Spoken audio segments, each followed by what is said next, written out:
I saw a man in my house, but I live alone. The moment I turned the corner into my living room, I froze, my heart pounding in my chest like a drum. There he was, standing by my coffee table, his back to me, rifling through my things. I couldn't breathe, couldn't think. It was as if time had stopped, and all I could do was stare at the stranger in my sanctuary. It was a quiet Wednesday evening. I had just come home from work, exhausted after a long day of meetings and deadlines. I had settled into my routine, the comfort of my small apartment wrapping around me like a warm blanket. I had put on some music, the gentle strumming of my favorite acoustic guitar filling the air. I was looking forward to a night of relaxation, maybe binge-watching a series or diving into a good book. But now, all of that was shattered. I had always felt safe in my home. It was my little fortress, a place where I could be myself, away from the chaos of the outside world.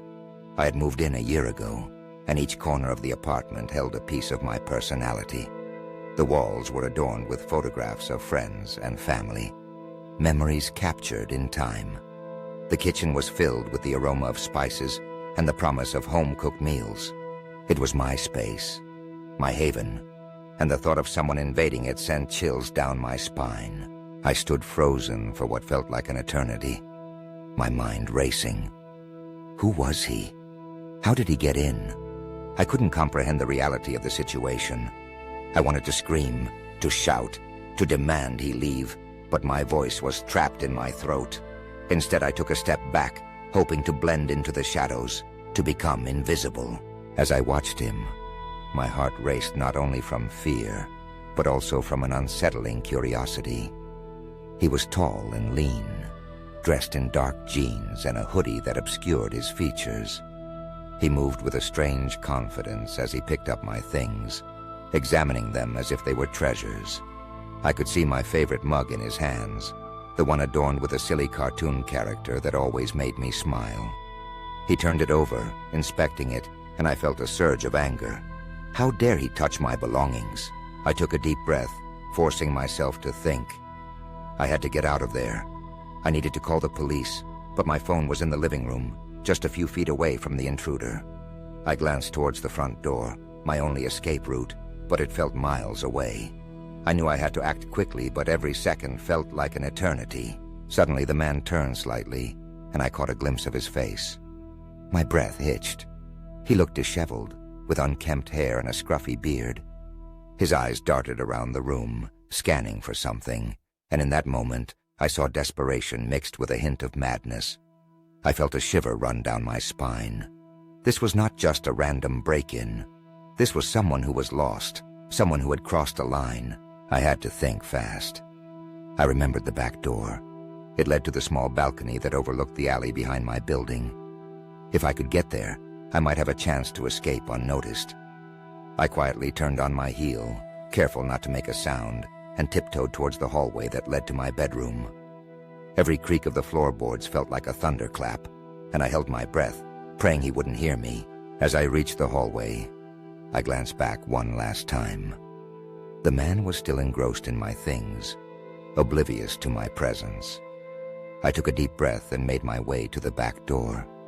I could feel the cold metal of the doorknob under my fingers, and I hesitated for a moment. What if he heard me? What if he came after me? But I knew I had to try. I turned the knob slowly, trying to minimize the noise. The door creaked slightly as it opened, and I winced, holding my breath. I slipped outside onto the balcony, the cool night air hitting my face like a splash of cold water. I peered over the edge, contemplating my options. The alley below was dark, and I could hear the distant sounds of traffic. I took a moment to gather my courage. Just as I was about to make my way down the stairs, I heard a loud crash from inside my apartment. My heart sank. He must have found something of mine, something that made him angry. Panic surged through me, and I quickly ducked behind a potted plant on the balcony, my heart racing. I could hear his footsteps now, heavy and erratic, as he moved around my living room, knocking things over in a frenzy. What was he looking for? Did he think I had something valuable? I felt a mixture of fear and anger. This was my home, my space, and he had no right to be here. I wanted to confront him, to demand he leave, but I knew that would be foolish. I had to stay hidden and wait for the right moment. After what felt like an eternity, the noise inside began to quiet down. I could hear him muttering to himself, his voice low and angry.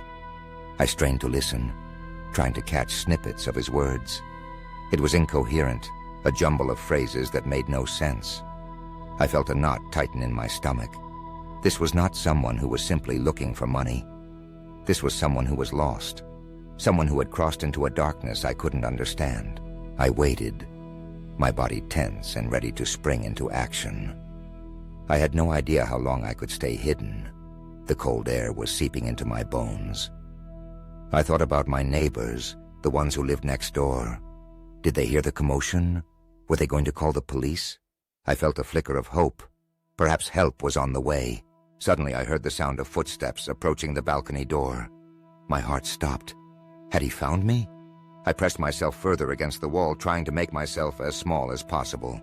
The door creaked open, and I held my breath, praying he wouldn't look outside. He stepped onto the balcony, his silhouette outlined against the dim light of the apartment. I could see him scanning the area, his eyes searching for something. I felt a surge of panic, but I forced myself to stay calm. I couldn't let him see me. Just as I thought he might turn around, I heard the sound of sirens in the distance. The man's head snapped towards the sound, his expression shifting from anger to confusion. I seized the moment. I quietly slipped away from my hiding spot, moving towards the edge of the balcony, my heart racing. The man turned back, and I could see the panic in his eyes. He knew the sirens were getting closer. In a sudden burst of adrenaline, I darted past him, down the stairs leading to the alley below. I could hear him shouting behind me, but I didn't look back. I ran as fast as I could, my feet pounding a postist.